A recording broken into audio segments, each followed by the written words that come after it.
Hemos entrado en una nueva serie, como vieron ustedes hace 15 días, sobre la segunda carta, la primera carta de Pablo a los Corintios. Está muy de moda esto de las series de Netflix. Yo sé que ustedes aquí muy pocos ven Netflix, algunos ni saben qué es Netflix. Pero está muy de moda las series de Netflix y una de las cosas que mi esposa siempre me dice, porque claro, yo no tengo mucho tiempo para ver Netflix, entonces cada vez que me voy a sentar a ver Netflix, demoro mucho tiempo escogiendo algo. Entonces cuando estamos con gente, Juliet dice, si él va a escoger, espere monto de almuerzo primero porque él se demora una hora escogiendo qué vamos a ver, pero es porque no quiero perder mi tiempo y quiero encontrar una trama cautivante. Pero muchas veces uno comienza a verse la película o la serie y la trama se va volviendo como extraña y confusa. Empiezan a ocurrir cosas y uno como que no le encuentra la lógica, uno no sabe cómo se conecta una cosa con la otra. Uno se siente perdido porque uno dice, bueno, ¿y esto a dónde quiere llegar? ¿Cuál es el punto? Y cuando uno no entiende el punto, entonces lo que uno hace es desconectarse. Y uno dice, no voy a perder más mi tiempo. Entonces, cuando nos estamos viendo una serie en Netflix, apagamos el televisor, ya sea porque no le encontramos sentido a la trama o porque es como, ¿y todo esto para esta bobada? Yo no puedo creer que invirtieron millones de dólares grabando esto, me hubiesen dado la plata. Dice, ¡qué bobada! Entonces uno, para no perder su tiempo, uno prefiere apagar el televisor. Yo creo que a muchas personas no creyentes les ocurre lo mismo con el evangelio.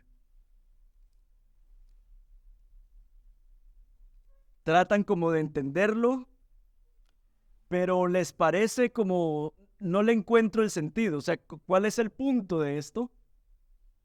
O les parece demasiado aburrido el evangelio. Y eso, o sea, ¿cómo así que murió en la cruz? Y eso es todo. Y eso es, o es confuso o es como demasiado simple, sencillo el evangelio. Y nosotros venimos en esta serie que se llama Por su gracia y para su gloria, en donde vemos la carga de Pablo por una comunidad que ha sido salvada por la gracia de Dios, pero que ve la cruz de Cristo como un evento histórico, o sea, algo que sí pasó, algo personal. Él me salvó y murió por mí, pero no como un lente a través del cual yo puedo vivir para su gloria. Por esa razón la iglesia cayó en divisiones. Hay varios hermanos que han bendecido la comunidad, Pablo, Apolos, Cefas, o sea, Pedro, y entonces se han creado como grupitos. A mí me gusta es Pablo, a mí me gusta es Cefas, a mí me gusta es Apolos. Entonces son hermanos que han sido salvados por la gracia de Dios, pero que no están viviendo para su gloria, sino para la de ellos. Porque están viviendo no es que a mí me gusta es esto. Y se han generado una cantidad de divisiones dentro de la iglesia. Y Pablo ha venido argumentando, esta gente no entiende la sabiduría de Dios.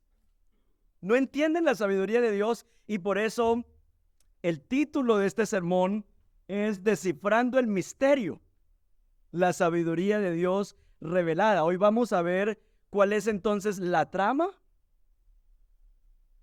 el guionista de la trama y las dos formas en las que nosotros podemos responder a la trama. Miremos entonces cuál es la trama. Versículos 6 al 8. Sin embargo, hablamos sabiduría entre los que han alcanzado madurez, pero una sabiduría no de este siglo, ni de los gobernadores de este siglo que van desapareciendo, sino que hablamos sabiduría de Dios en misterio, la sabiduría oculta que desde antes de los siglos Dios predestinó para nuestra gloria. La sabiduría que ninguno de los gobernantes de este siglo ha entendido, porque si la hubieran entendido, no habrían crucificado al Señor de gloria. Lo primero que encontramos nosotros en este versículo 6 ¿qué dice el versículo 6? Sin embargo. ¿Qué nos da a entender a nosotros un sin embargo?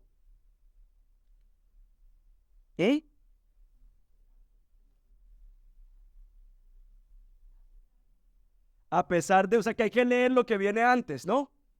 Porque ninguno de nosotros comienza una carta diciendo sin embargo, ¿cierto? O sea, hay que leer lo que viene antes para saber, o sea, no esto, sin embargo, esta cosa, ¿cierto? Entonces Pablo ha venido diciendo en el versículo 5 que nuestra convicción, nuestra fe, no descansa en la sabiduría de los hombres, sino en el poder de Dios. Y aquí va a empezar entonces a explicarnos por qué la convicción, la fe cristiana, no descansa en sabiduría de hombres, sino en el poder de Dios. Y también va a pasar a hablarnos, va a dejar de criticar la sabiduría humana para explicarnos cómo es que el mensaje cristiano no pudo haber venido de los hombres, sino de Dios. Por eso, para clarificar, nosotros muchas veces cuando pensamos en esto de sabiduría, pensamos en toma de decisiones, ¿cierto? Uno dice, no, es que no sé si quedarme en el trabajo o irme, es que, tengo esta situación matrimonial y está muy fuerte. Y uno dice, hermano, tú necesitas sabiduría. A lo que estamos hablando aquí de la sabiduría de Dios, no estamos hablando de la capacidad de tomar buenas decisiones, sino que la sabiduría de Dios en 1 Corintios es la capacidad de entender lo que Dios estaba haciendo en Cristo a través de la cruz. Esa es la sabiduría de Dios de la que habla Pablo aquí. Pablo dice, lograr entender eso, lo que Dios estaba haciendo a través de Cristo en la cruz, nos pone en el grupo de los maduros. Si ven que el versículo comienza diciendo, sin embargo, hablamos sabiduría entre los que han alcanzado madurez. Nos pone en el grupo de aquellos que han logrado entender, han logrado captar eso que el Señor estaba haciendo en la cruz. Ahora, si hay un grupo de maduros, se supone que hay un grupo de inmaduros. Personas que no han logrado entender eso. Y en este pasaje, irónicamente, el grupo de inmaduros son los gobernantes de las naciones, que tienen muchísimos consejeros, que tienen muchísimos recursos a la mano, pero dice aquí que ellos no entendieron, no lograron entender la sabiduría de Dios y por eso terminaron rechazando y crucificando a Jesús. ¿Por qué no lograron entenderla? Pues porque la sabiduría de Dios, dice Pablo, no es de este siglo. Las imágenes predominantes en el mundo de los corintios eran los graneros, las canastas de frutas, simbolizando vida, poder, abundancia. Pensemos un poco en las banderas de nuestros países. Las banderas de nuestros países suelen ser representadas por animales que denotan belleza, que denotan fuerza, ¿cierto? Un león, un cóndor, un águila. Nunca nosotros encontramos un ratón. ¿O sí? ¿Cierto? Nosotros siempre somos seducidos por aquello que comunica grandeza, por aquello que comunica belleza. De hecho, los superhéroes que nosotros seguimos desde niños son gente superpoderosa. No, super ratones, no. Gente superpoderosa. Queremos ser como Superman, que vuela, tiene rayos en sus ojos. Queremos controlar la naturaleza. En otras palabras, la sabiduría humana y el ser humano tiene una atracción hacia lo que brilla, hacia lo llamativo, hacia la grandeza, hacia la belleza. Y por eso, sin la asistencia del Espíritu de Dios, ninguno de nosotros hubiese visto valor en la cruz. Ninguno de nosotros hubiese entendido lo que Dios estaba haciendo en la cruz. Por eso Pablo utiliza el lenguaje de misterio. Porque es algo que está como escondido, o sea, y eso cómo se entiende, cómo se mastica eso, cómo se digiere eso, hasta que nos cae el 20. Y entonces podemos no solamente entender, sino dice Pablo aquí, que esto es para nuestra gloria. No es que la gente no pueda escuchar el mensaje del evangelio, lo que les estamos diciendo. La gente es inteligente. La gente escucha lo que le estamos diciendo. que Cristo murió por ti, que Cristo se entregó por ti. La gente puede entender eso. Lo que la gente no puede entender es, la gente no le puede ver el sentido, el propósito, el valor espiritual a la cruz. O sea, cognitivamente la gente entiende. Pero de ahí a verle propósito al punto de que yo siento gozo, de que yo puedo regocijarme por lo que pasó en la cruz, naturalmente eso no va a pasar. Porque nosotros celebramos, son las victorias, es la grandeza, es la belleza. Y Pablo está diciendo, ahora no piensen ustedes, hermanos, que Dios estaba improvisando su plan. No, esto viene desde antes de los siglos, y a lo largo de la historia Dios ha venido desarrollando su plan, y los gobernantes están en el poder, luego mueren, van desapareciendo, es lo que dice Pablo aquí, sin percatarse de lo que Dios ha estado haciendo en la historia. O sea, Dios desde el principio de la historia ha estado llevando a cabo su plan, y ha estado en el poder los asirios, los babilonios, los egipcios, y han estado, han caído, reyes han subido, otros han bajado, y ninguno se ha podido percatar de lo que Dios ha estado haciendo en la historia. Y la razón es porque hace falta una pieza en ese rompecabezas, que es lo que permite que toda la historia tenga sentido.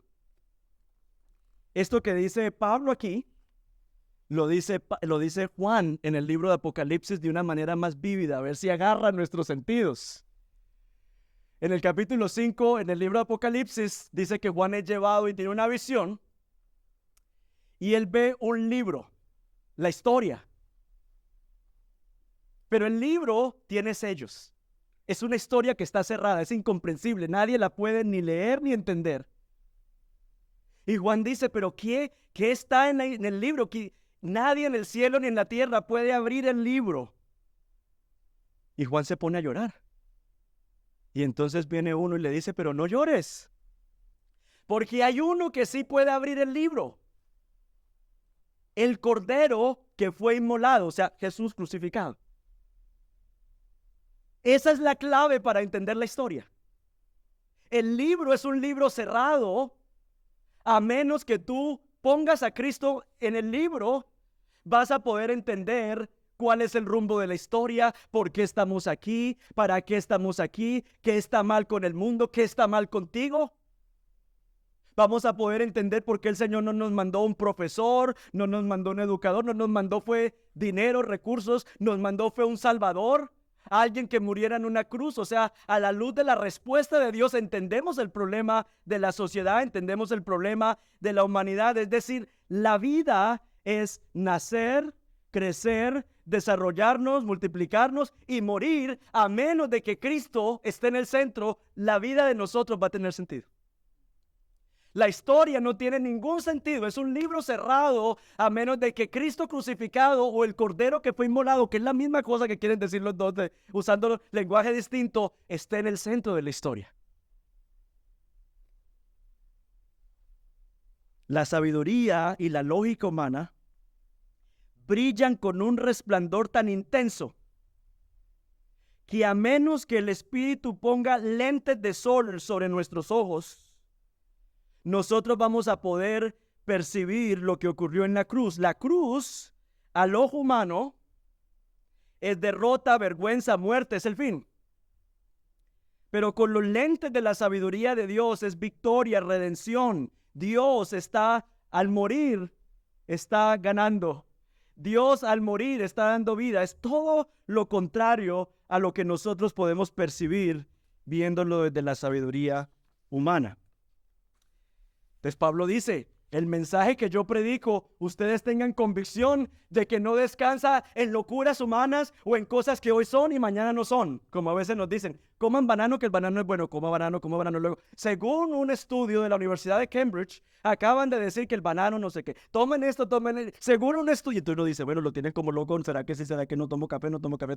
¿Cierto? Porque lo que hoy es, mañana no es. Y dice Pablo, tranquilos ustedes que mi mensaje no va a cambiar.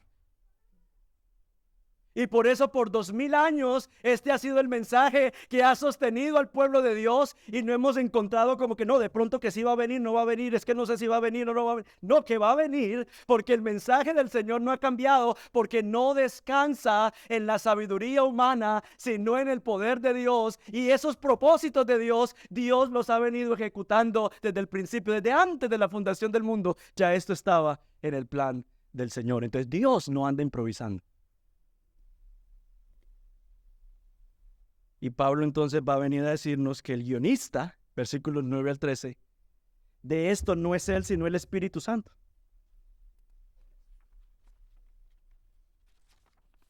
Sino que como está escrito en Isaías, cosas que ojo no vio, ni oído yo, ni han entrado al corazón del hombre, son las que Dios ha preparado para los que le aman.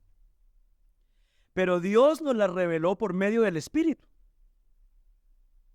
porque el Espíritu todo lo escudriña, aún las profundidades de Dios, porque entre los hombres, ¿quién conoce los pensamientos de un hombre sino el Espíritu del hombre, pues que está en él? Asimismo, nadie conoce los pensamientos de Dios sino el Espíritu de Dios. Y nosotros hemos recibido no el espíritu del mundo, sino el Espíritu que viene de Dios, para que conozcamos lo que Dios nos ha dado gratuitamente, de lo cual también hablamos, no con palabras enseñadas por sabiduría humana, sino con las enseñadas por el Espíritu, combinando pensamientos espirituales con palabras espirituales. A veces la gente utiliza estos versículos, el versículo 9, no es que cosas que ojo no vio, ni oído yo, ni han entrado al corazón del hombre. No, pero lo que Pablo está diciendo aquí, esas cosas que ojo no había visto, era el evangelio de Jesucristo. Es la cruz de Cristo que nos ha sido revelada a nosotros. Si están viendo el versículo 10, pero Dios nos las reveló por medio del Espíritu. Esas cosas que el Señor había prometido en el Antiguo Testamento, o que no eran tan claras en el Antiguo Testamento, ahora después de la cruz podemos entender porque Dios se la ha revelado a Pablo y a los demás apóstoles. En Mateo 16, Jesús está hablando con sus discípulos y él le pregunta a sus discípulos, ¿y quién dice la gente que soy yo? Y los discípulos empiezan a responder, no, unos dicen que tú eres el profeta tal, otros dicen que tú... ¿Y ustedes quiénes dicen que soy? Y entonces le responden los discípulos de Jesús, tú eres el Cristo, tú eres el Mesías, el Hijo del Dios viviente. Y Jesús les dice, eso, que ustedes hayan captado mi identidad, quién soy yo, eso no se los ha revelado ni carne ni sangre, sino Dios.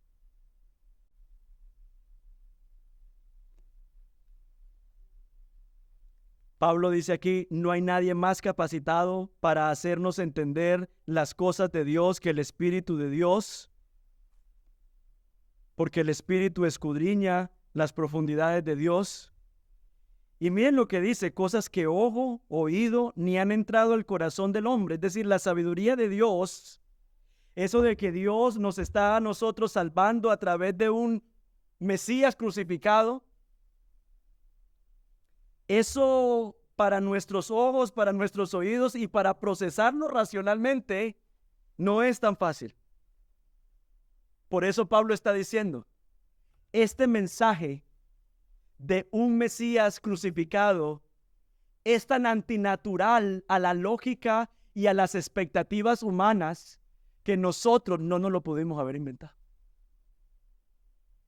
Tuvo que haber venido del guionista, que es el Espíritu de Dios. Y para los hermanos en Corinto, esto debe ser revelador, porque ellos andaban peleando, que el uno es de Cefas, que el otro es de Pablo, que el otro es de Apolos. Y él les dice, pues eso es bobada, porque ni la sabiduría de Dios no está en el uno, ni está en el otro. Todos hemos sido portadores del mismo mensaje, Cristo crucificado, un mensaje que ha surgido de la misma fuente, el Espíritu de Dios. Por eso es que nosotros, cuando hablamos de qué hace el Espíritu de Dios en nosotros hoy, el Espíritu de Dios lo que hace es iluminarnos, no revelarnos, porque ya el Evangelio está revelado en la Escritura. Lo que hace el Espíritu de Dios a nosotros es iluminarnos para que podamos entender lo que ya Dios a través de los apóstoles han escrito, para que eso sea el fundamento que sostiene a la iglesia.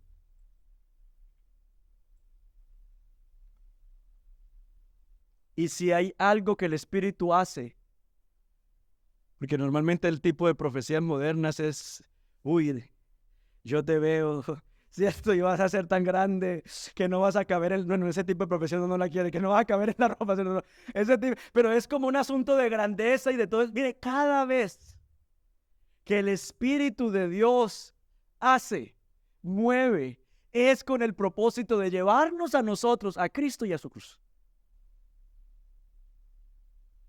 Por eso Jesús dijo, no se muevan de aquí. Para que ustedes sean mis testigos, necesitan ser llenos del poder del Espíritu para que ahí sean mis testigos. Ese es el propósito del Espíritu. Ayudarnos a nosotros, seres humanos, siempre enfocados en las cosas terrenales, siempre dudando de la bondad de Dios, porque somos pecadores y hay una inclinación en nosotros hacia nuestro propio beneficio. El Espíritu de Dios interviene en nosotros para hacernos ver nuestra necesidad y llevarnos a Cristo. Esa es la obra que hace el Espíritu. Y luego el Espíritu en nosotros lo que hace es formar el carácter de Cristo en nosotros.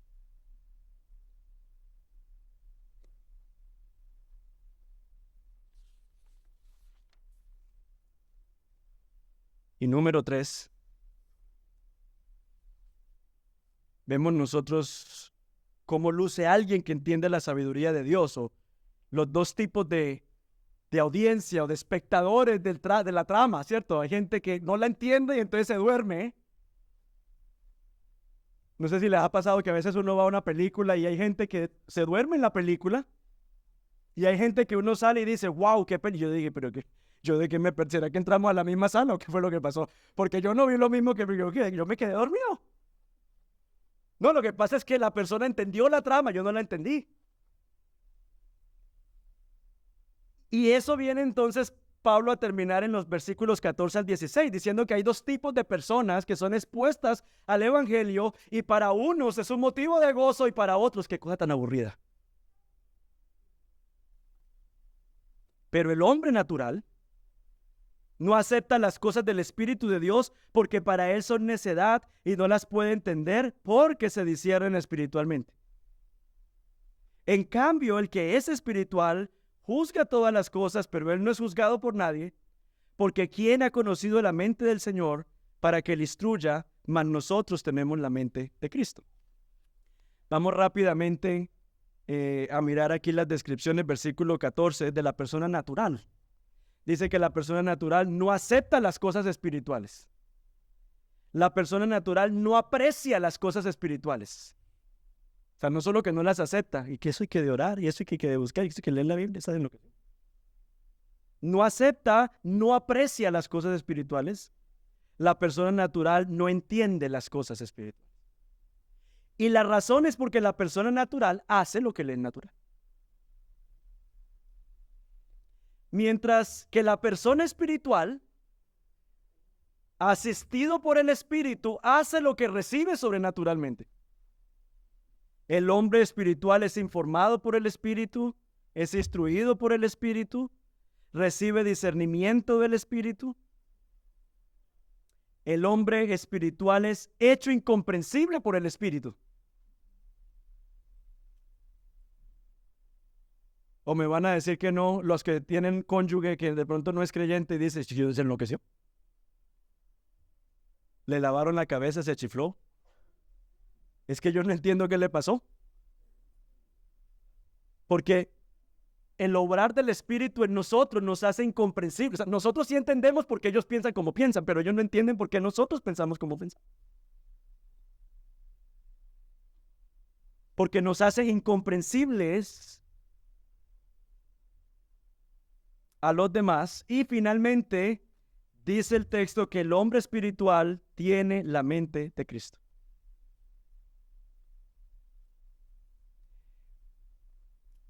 Y yo quisiera explicar, y que el Señor me ayude a explicarlo para que podamos entender que Pablo no solamente nos dice que la definición de la sabiduría de Dios es la cruz de Cristo, sino que Pablo nos dice a nosotros que la cruz de Cristo es un lente que nos permite a nosotros entender la forma en la que Dios obra a través de maneras que no esperamos, medios que no son deseables y a veces repugnantes al razonamiento humano. Uno podría decir, uy, esos corintios, gracias a Dios yo no soy como ellos, peleando y que yo soy de Cefa y yo soy del uno y yo soy del otro. Hermanos, el riesgo es que cuando yo veo la cruz simplemente como un evento histórico o personal, Cristo murió por mí, pero no como un lente, nosotros vamos a actuar de maneras que no glorifican a Dios, porque no estamos viendo nuestra vida a través de la cruz. De hecho, muchas veces, yo les conté a ustedes en una oportunidad, alguien que me vino a poner una queja de alguien de aquí de la iglesia, porque el hombre aquí venía, alzaba las manos los domingos y tenía algo con las mujeres, una rabiecita. Ya tenía una situación en su pasado, la mujer lo dejó y el hombre estaba ardido. Entonces en el trabajo pasaba una mujer limpiando, daba la vuelta y él le botaba la basura otra vez. Miraban por las cámaras y era este hermano. Entonces, como el manager del hermano y el hermano venían a la iglesia, me llamaron a mí, aunque yo no tuve nada que ver en ese contrato. Pero así nos pasa, que nos toca a nosotros ir con el balde y con la aspiradora a limpiar el riego que hace la gente. Y entonces, ¿qué pasó? Entonces me cuentan la situación. Y entonces cuando voy yo a hablar con el hombre me dice, a mí no me venga a revolver el domingo con el lunes, pastor. O sea, lo que yo hago aquí de levantar mis manos, Cristo me salvó, Cristo murió por mí, es una experiencia personal, pero no es un lente a través del cual yo veo toda mi vida. Ese de pronto es un caso extremo. Pero yo creo que si nosotros vemos la vida con la sabiduría humana, por ejemplo, si con la sabiduría humana yo veo el sufrimiento, yo lo que voy a ver es desdicha, a preguntarme por qué a mí. Pero a través de la cruz, si yo veo el sufrimiento a través de la cruz, yo voy a darme cuenta de la pecaminosidad humana. Yo voy a anhelar el regreso del Señor para que todo lo que está mal en este mundo pueda ser restaurado. Y yo voy a ver que a través de ese sufrimiento Dios me está llevando a mí a la madurez. Pero yo el sufrimiento tengo que verlo a través del lente de la cruz. Y es posible que tú seas cristiano, pero veas el sufrimiento desde la sabiduría humana. Voy a poner otro ejemplo. La sabiduría humana te va a decir, busca venganza. Acábalo, aplástalo, pégale. Se están animando los hermanos. Por aquí adelante me están animando. Yo salí corriendo. Pégale. Pero hermanos, viendo la situación desde la cruz te capacita con la sabiduría, el lente de la cruz, para perdonar y bendecir en lugar de maldecir. La sabiduría humana te va a decir que tienes que darle prioridad a acumular riquezas, a buscar poder y reconocimiento. Y a través de la cruz, tú te das cuenta que tu prioridad, y Dios te ha traído aquí, es para que vivas para la gloria de Dios y el servicio de tu prójimo.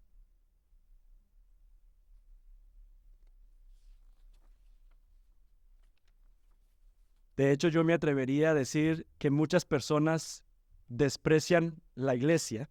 Cuando hablo de la iglesia, reunirse con los hermanos, orar con los hermanos, cuidar a los hermanos. Es porque la iglesia en sí no es muy luminosa si la miramos con los lentes de la sabiduría humana. Por eso hemos tratado de ponerle humo y todo el asunto, a ver si de pronto así se hace más llamativa a los ojos de la gente que está buscando brillo. Pero es que el evangelio de Jesús no era eso.